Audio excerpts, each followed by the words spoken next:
Liquids have some interparticle space, but much less than gases. This experiment proves this beautifully. Machina. Fill a glass halfway with water and mark the level. Call it A. Add 2 teaspoons of sugar. The level rises.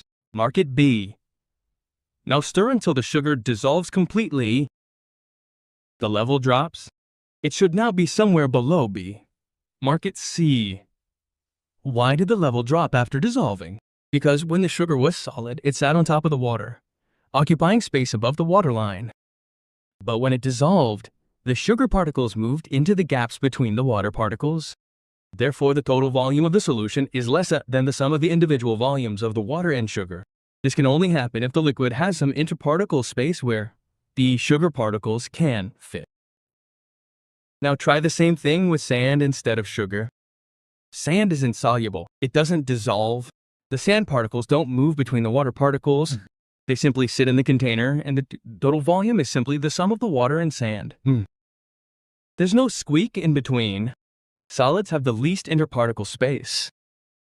The particles are tightly packed, but the chapter explains a still point.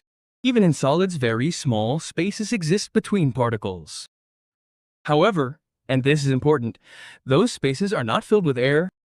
There is nothing in them. So the ranking is clear. Gases have maximum interparticle space. Liquids have moderate space. Solids have minimal space. A quick side note, and this is really useful. You may have heard the term suspended particulate matter, or SPM, in the context of air pollution.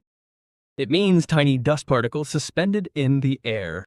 This is what makes the air hazy in polluted cities. But don't confuse SPM with constituent particles. SPM dust particles are much larger than constituent particles.